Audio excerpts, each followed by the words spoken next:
เบิ่งมือเป็นยังไม่เอาน้อยเบิ่งหันคือสีแดงๆหันๆไม่ทางบ่แม่นเจ้าไปเฮ็ดหยังบ่ฮะบ่โมโหบ่ปุ๊เราตามหาหลานเราเลยปุ๊ไปแม่บอกเราจะดีไปโทรบังอยู่โอเห็นครับตามหาหลานเรามานอนอยู่เพื่อนน้องชายผ้าลายมือแล้ว2 คืนแล้วเพิ่นว่าเดี๋ยวลองโทรเบิ่งลองโทรหาเบิ่ง นี่เด็ดมัน เห็นบ่เบิ่งฮะ เอ้ย บ่มี นี่ โทรเบิ่งได้ไหมประตูมาหาสิดอก มีอยู่เด็ดมัน บ่ติด ติด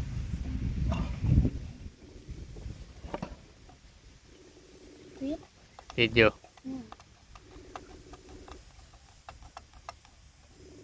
ยังโทรหาอยู่ จะคอย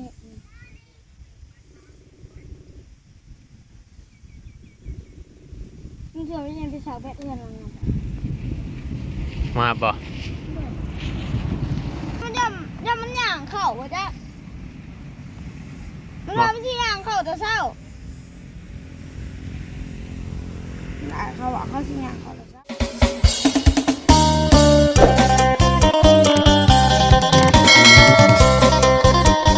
ครับทักทายสบายดีพ่อแม่พี่น้อง FC กันเบิดสุคนพี่น้องเอ้ยเปิดสมองที่บอนว่าจะเป็นพี่น้องทางลาวและทางไทยอยู่ต่างๆประเทศใน FC ที่คอยเบิ่งคอยชมเนาะพี่เนาะติดช่อง YouTube ของเราเองใจกันดอยเนาะมื้อนี้พี่น้องเอ้ยเนาะเดินทางมาคนเดียวโดดเดียวคือเก่าพี่น้องเอ้ยเนาะเนาะเสียงเจียวๆนี่คือทางบ่นุ่งทางบ่ว่าง ผู้แม่มาบาง ไม่ยังน้องแค่ผ้านะสบายดี FC ก่อน สวัสดีสิแล้วจะเห็นบอกผู้แม่มาบาง บ่ไปเรามีเมียเลย นี่ เอาแล้ พี่ ว เลือกพันข้างใน เบิ้ง เลือกพันพี่ยาน โอ้ย ก็ทำบ่ได้ น้องสายผ้า ก็ เอาแล้วแม่เป๊ปซี่นี่กินนะแม่ถ้าอยากกินน้ำเย็นนะมันอยากเย็นนะบ่ได้แซ่บเด้อ อ่า เห็นอะไรเอานะคือบ่ขอบใจคนแน่ ต้องเจ้าสีเดียว ไม่ยังหากะมามื้อนี้บ่ชุมเจ้าน่ะฮะ สบายดี หากะมามื้อนี้บ่ มากะมาเมื่อนี้ หากะฮอด โดยมาแต่เช้า เออ ออก6 โมงมาฮอด7 โมงครึ่ง เออ หัวบ่ได้มาหาเพิ่นโดน บ่ โดย2 3 4 มื้อบ่จัก ถ่ายทางไหนเขามือนี่ แถวบ้านเฮานั่นแหละ เขา แดงน้องลอย น้องลอยกลับเมื่อบ้านแล้ว แม่นกับเพิ่นไปเล่นน้ำเอื้อย บ่ ไปเล่นน้ำ คือได้เห็นในคลิปคือว่านี่หอมลูกหนี้ไอ้เกิ้งว่ะ บ่ ไปเรียนเมื่อยชื่อเนาะ ไปเล่นน้ำเอื้อยอยู่ เอ บ้านหยังไงน้องเบน อ๋อเอ้ยผู้อยู่พี่บ่ผู้อยู่น้องเบนพี่ แม่ อืม ไปที่ทางพุ่นแล้วเพิ่นน่ะ มาพี่นอนบ่คืนในไรนี่ กลับอยู่ กลับบ่ได้นอนเนาะ บ๊าย มัน บายสิลงสิโน ไปหาไผสิหนูสิหนู ไปซื้อเครื่องเล็กๆน้อย อื ๆเกี่ยว ม กับค่ากล่องนั่นแหละ ใจกระโค้งพุ่นเลยบ่ มื่ออื่นเจ้าก็มากคงตรงพุ้นแต่ก็กินมาเลย เนาะโอเคจัดตามนั้นตามลูกพี่สั่งนั่นแหละ บ่ได้มาหาเพิ่นดนแน่เนาะอืม นอนพี่มือนี่มืออื่นจังไป โอ้เบอร์จีมา เปลี่ยนแล้วเสื้อมื้อนี้เนาะเดี๋ยวนุ่งเสื้อแดงคือเก่า เปลี่ยนคู่มือแล้วบ่เปลี่ยนน่ะก็ชักตบไว้มือใหม่มากะนุ่งตัวใหม่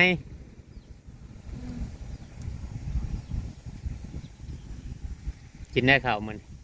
กินหลับ 1บ่คือว่าแนวใดไปลูกหนึ่ง อืม ฮะปินหน้ามาจับดี คุณเธอไป บุญทวีลูกหนึ่งอ๋อเราอยู่เพื่อนบ่เหมือน คุณโดดได้ อยู่อืมตกลงเนี่ยเราไม่ได้ไปเฮ็ดงานน้ำพอสร้างเลยพอสร้างมาเอาบ่ไป พิ่นบ่อยากไป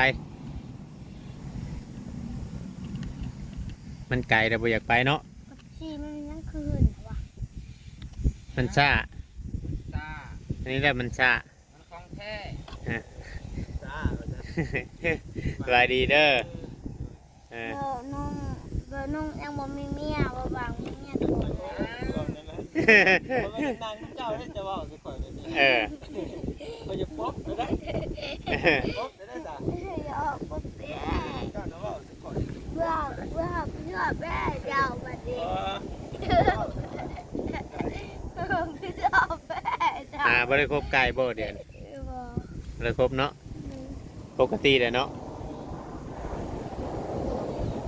เราบ้าจะยิพาไปที่ลำคอแล้วจะยิพาไปมึงที่ลำคอจะยิพาเขาไป มีกระติกบ่ซื้อมาเจ้าชายใช้ ผม กล่องโฟมอืมกระติกน้ำแข็งก็บ่ได้มี ผมไม่เหวี่ยงที่ใคร มีอยู่หั่นบ่อยากใช้ ว่าโมใส่นะ เป็นหยัง มันจะมันสิเปื่อยไวกับที่น้ำแข็งเอาพวกนั้นสิอัพ นานเปื่อยบ่ เลย นานเปื่อยกว่ากระติกน้ำบ่ เลยเมื่อคืนนี้ อืมใครพาไปซื้อหวานใครพาไปซื้อ มีดิ จะคนมาหวาน ลาคนเดียว ฮะ ลาคนเดียว หลายคนใครว่าหลายคน ให้มันไทยน้ำวันให้ไทยน้ำมาไอ้พี่4 คน3 คนมาวัน บ่ เทนมา ดังได้ขี้ไก่น้ำเพื่อน กล่าว ใครพาล้าง ยังอีก นางเองบ่ ใช่ แม่นบ่ เมื่อวานจะแหวกบ่ เบบ่จ้ะจะว่าคอยเบบ่คือบ่เบ เมื่อวานนี้มีบอกแอนน้ำเมื่อวาน ลืมไหนจักมือใดเป็นมือใด เพราะแอนน้ำเมื่อวานนี่น่ะ มือก่อนพุ่นมือชื่อนี่พุ่นว่านี่ชุมายบ่ได้มา มา บ่ได้มา มา เมื่อวานนี่ไอ้บ่ได้มาไอ้อยู่ปลูกอยู่ทางบ้านปลูกเมื่อวาน เมื่อวานนี้นะเมื่อจืดได้อยู่ ชื่อช่างบ่จ่อยแล้วก็มุงหลังคาเรือนเราเมื่อวานเราบ่ได้มา มา เราบ่ได้ออกไปถ่ายคลิปนั่นแล้วดินเค็มลายสมองเชื่อมนะ โง่ประเดี๋ยวลิ้น ฮะยาดินได้ ลิ้นเป็นชั่วโมง สิเป็นชั่วโมงแบบไร ลิ้นชั่วโมงหนึ่งกะยา ชั่วโมงหนึงนะยา ลิ้นเดือดกับเขาซ้ำตากะยา อืม ประเดี๋ยวลิ้นโตไปแล้วลิ้นดูนี่เจ้าเห็นนี่เขาเบิดน้ำลิ้นตัวที่ ให้เจ้าตื่นแน่นอนต่ออีกบ่เลย เนี่ยเจ้าเห็นตัวนี้เขาเบิดตลอดนะ เบิดอีกแล้ว ติ๊กต็อกปลาชุดน่ะที่มันไม่ได้ชื่อลิ้นไม่ได้มันบ่มวน ฮะ เกมเมื่อยลิ้น เกมมือดินแล้วมันมวน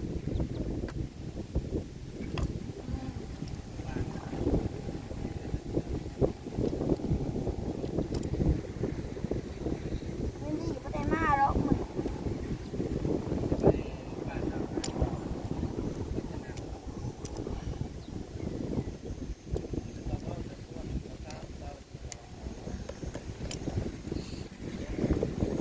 เอาจับมืดเอามืดจับมืด เบิดแล้วบ่เสียงไก่แห้ง นะ เบิดแล้วลมแท้ หามึงก็ปีนไปเป็นมาก จะไปเฮ็ดของเพิ่นจังน้องเพิ่นฮักนะฮะ ไม่ได้ดี ของเพิ่นสิฮัก นี่ของยาว ไปสิดินของเพิ่น ได้ยาวแล้ว ที่น้องก็มีขายเลยนะ มี ข้ากล้องเลย ห้าดีเซลเนี่ย มันสิมี2ห้านขวามือก็มีห้านหนึงฝั่งนี้ก็มีห้านหนึง เซลเป็นตลาดเซล บ่แม่นตลาดเลยวงเวียนไปหนิดนึงเออ โบแก้วมากมัน โทรหาเราบ่ บ่โตไปหู คือฮู้ซะ หูอยู่เราหูอยู่เราบอก แล้วมาวานนี่บ่ บ่ได้มาก จากมือได้เราประมาณ อันเจ้าหัว หูในไหนขอยบ่มีฮอตเฟซแล้วมี นี่อยู่น้ำกันเนาะอยู่กัน เนาะพอกูเคยจักฮอตบ่แก้ว บ่เลยเหรอ ทำคอยจักคอยก็หูเลยเนาะ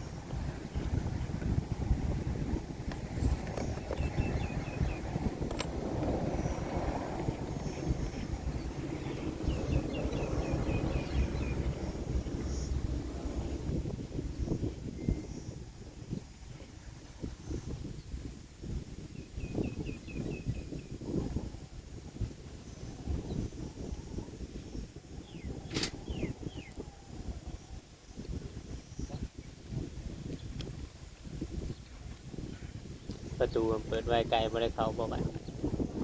นะมันอย่าเข้ามันเบิดเลยดิยังจะโตไก่มันได้นับอยู่บ่ บ่ได้นับ มาจักคนไก่ตัวเองมาชื่อคนไก่นะบ่ นับกลับไปแล้วมันคงนับมันเลย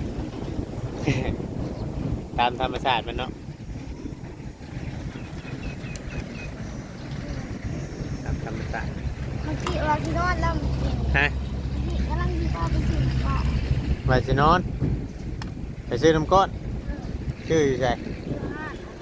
ห้างอันนั้นเด้ ห้างทางมาพุโอ้ยจะมาเสียงโดดเลยใกล้ทาง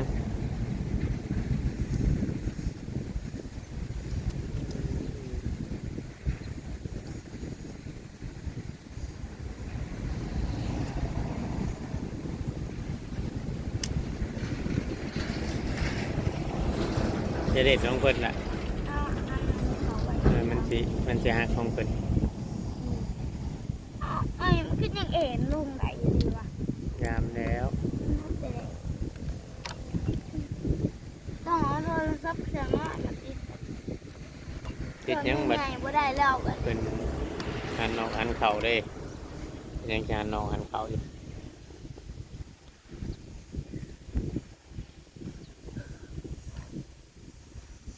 นั่งจะบี คือในนอนดึกพวก นอนดึกเป็นอะไรคือนอนดึก นอนเลยแก้ม ห่านบางแน่ไปซี่เฮียเลยฮะห่าน เอาเมียงมาเห็ด โอ้ยจ้ะ วัดเครื่องหนึ่งพวก โอ้ย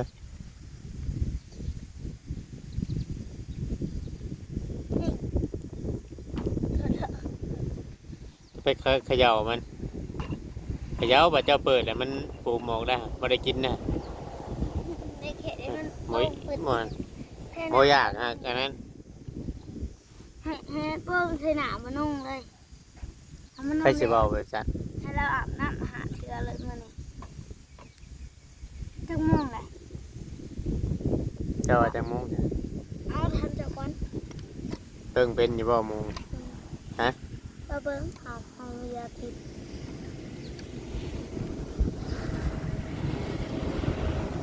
จะม่วงแล้วทำจากก่อน แจ็คไปยังมุงคนมันไปสิไรจากมุงบัด ถามก่อนจะม่วงแล้ว น้อยสิให้เบิ่งเนี่ยเอา ลูกบอถาม จากกี่บ่เด็กมัน บอจะช่วย อ้ายนะฮู้อยู่แล้วอ้ายนะอยากให้เจ้าเนี่ย บอ เด่นแต่เกมนี่เบิ่งตัวเลขเป็นอยู่บ่ฮะ ไม่ได้ซื้อเบิ่งม่วงเลยครับ อ่า ไม่กระลิงกิน ให้สิดินหลายเกม ลินชั่วโมงนั้น กลัวแล้วไปจักคำว่าบ่มีคนเข้ามาจะว่าดินได้ถือแล้วไปจักฮะแม่นบ่ บ่ได้ซื้อ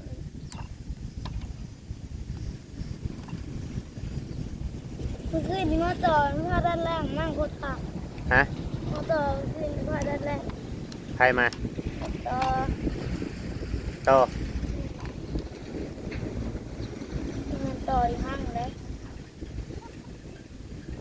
ต่ออยู่ห้างมันเล่นเกมมาได้ต่ออยู่ห้าง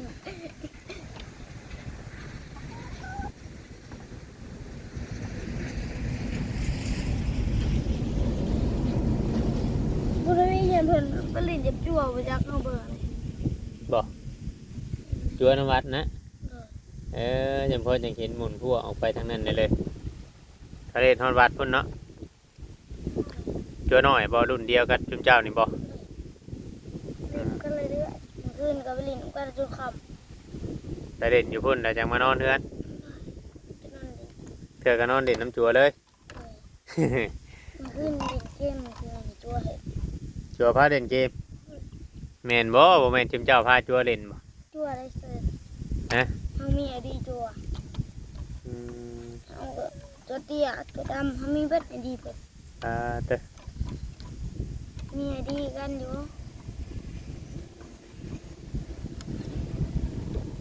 ไอดีกันนี่ ลงนั่งจับดีนั่งจับดีไหม ไม่ใช่ เอานั่งอยู่เตียงนั่นแหล้วว่ามีไว้หยังแค่เตียงน่ะ เอาไว้นอน เอาแล้วบัดน้องชายผ้าอยากเป๊ปซี่แบบกูกินซื้อมาให้แบบกูกิน เอาไว้บัดเลยมันยังไม่อยากเกิน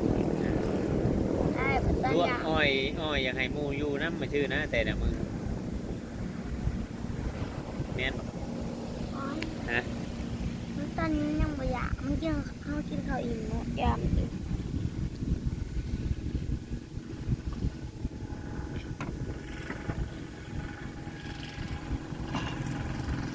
อืม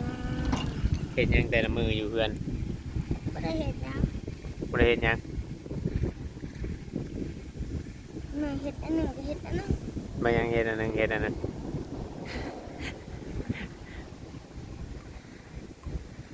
ตกต่อเท่า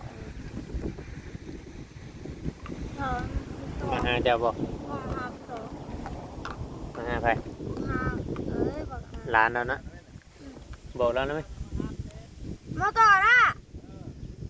มึงแม่นบ่ยังมันไปวัดบ่เขาก็ ไปช่องมึงอยุ่น้ำเพื่อนน่ะ มันบ่อยมันไป บ่ได้มีบ่ บ่นะเขาเห็นมันไปเมื่อกี้ ย่านไปวัดจะไปเบิ่งอยู่วัดเบิ่งนั่นอยู่วัด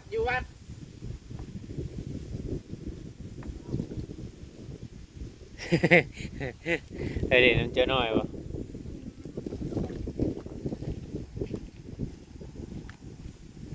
ช่วยอยู่เพื่อนมาจักช่องมึงอยู่ บ่ได้อยู่เขาเห็นเมื่อกี้นี่เพิ่นออก ประตูคือเปิดจากห้องหมอนะ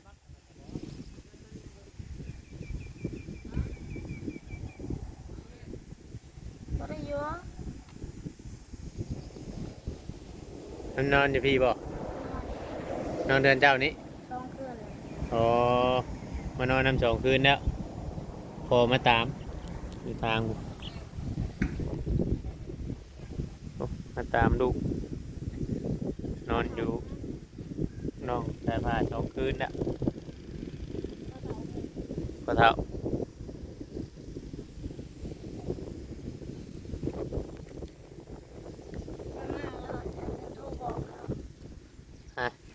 เดินมามันโทรบอกโทรบอกโทรกันเลยแบบสี่อ่ะ ก็ไปซื้อกันก็ไปกิน ตัวเรือไอ้ถ้ากดเรากดเลย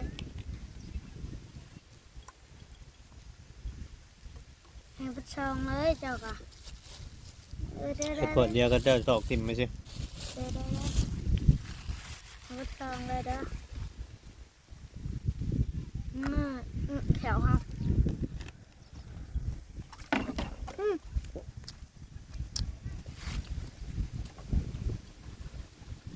ไปคุณ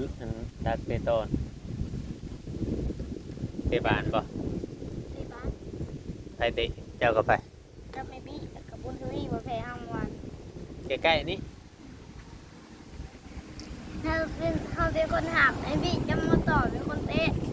บุญทวีเป็นคนถามบ่แพ้สิเมาคนละหาเขาได้ชิมได้หาลูกพี่แพนได้4 ลูกไม่ได้กินอ่องหินเชยหวาน ตอนแดงบ่ เลย เตะขี้ออง เลย อืม เกิดไปฮะ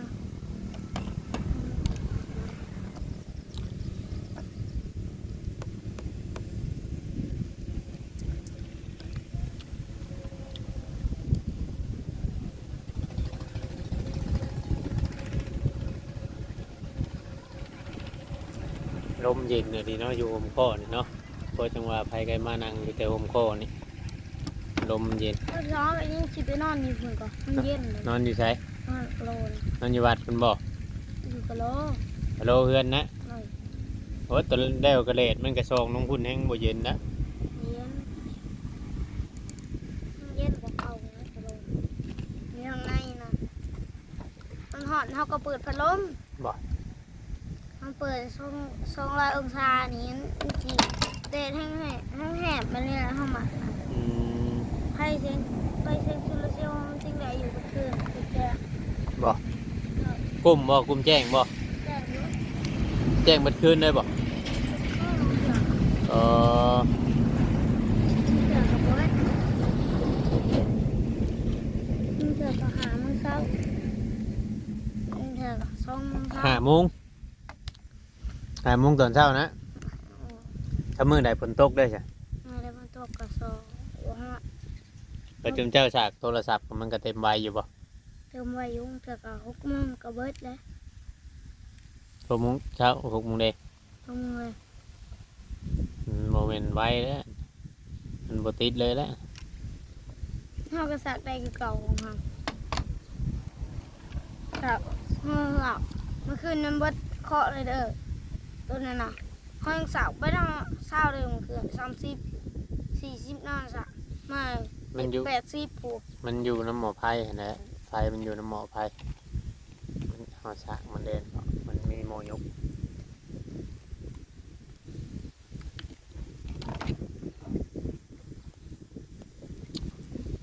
จะเห็นไก่หน่อยว่า3 ตัวมันนอนเรียงกัน